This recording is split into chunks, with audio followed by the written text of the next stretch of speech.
Começar a gravar.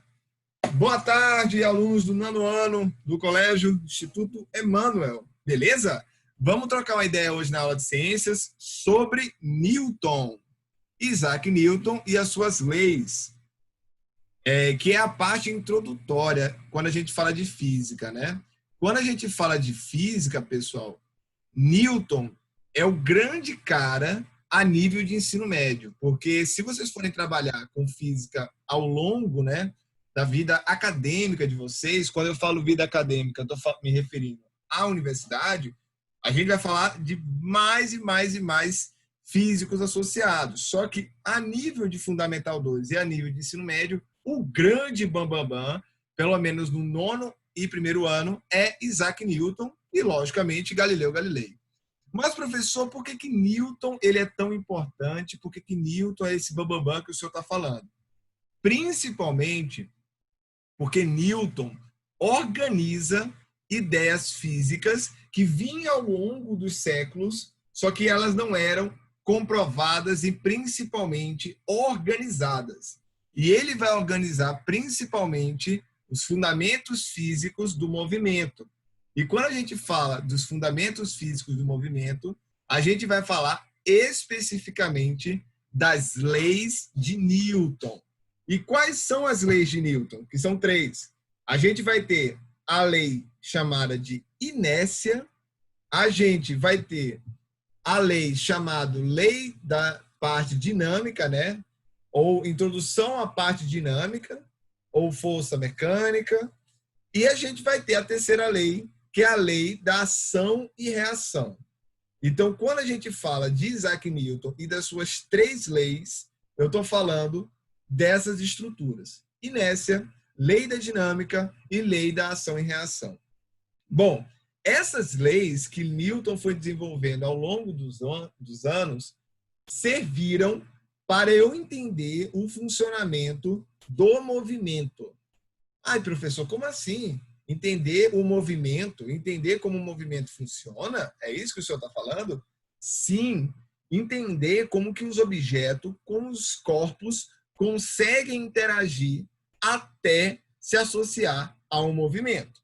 Então, esse quadro aqui, né, que a gente está vendo nessa página na internet, ela vai descrever as 3 leis de maneira muito interessante, principalmente a segunda lei. Bom, a primeira lei, que a gente chama de inércia, o que ela vai falar? Que todo o corpo continua em seu estado de repouso ou de movimento uniforme, em uma linha reta, a menos que seja forçado a mudar aquele estado por forças aplicadas sobre eles. O que significa?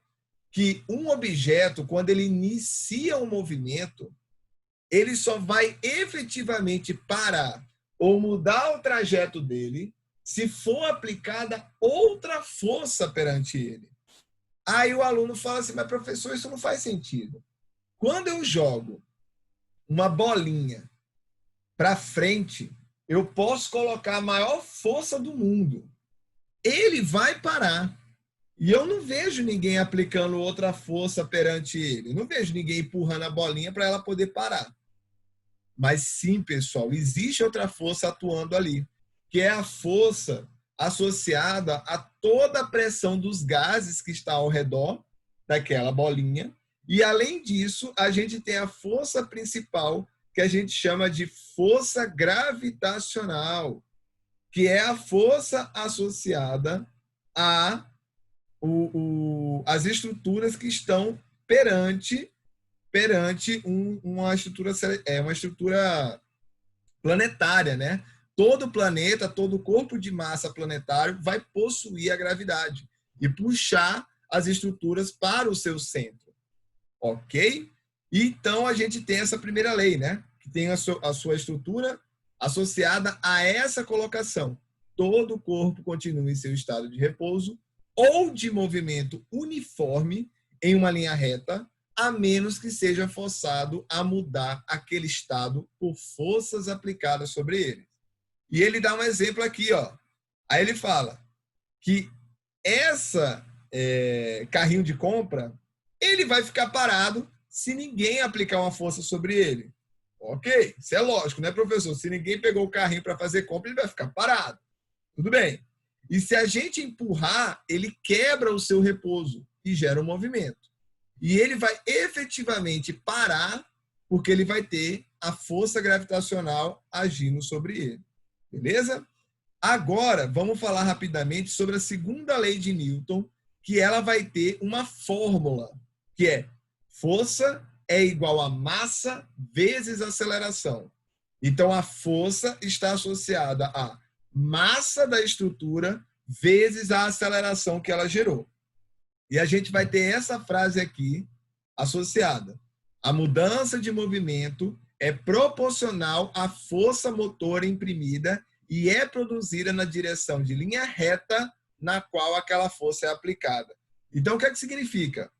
Eu consigo aplicar uma força através de um objeto. Beleza. Mas dependendo da massa que aquele objeto tiver, vai ser gerada uma aceleração diferente. Eu vou aplicar uma força em uma mochila de colégio, que normalmente tem uns 2 quilos ou mais que vocês carregam nas costas, né? A mochila de colégio vai para frente. Se eu aplicar a mesma força em um carro, o que é que vai acontecer? Nada. Literalmente nada. Porque como a massa do carro é muito maior proporcionalmente da mochila do colégio, a minha força não foi suficiente para gerar uma aceleração. Então, essa correlação de força, massa e aceleração é falada através do princípio fundamental da dinâmica, que é a segunda lei de Newton.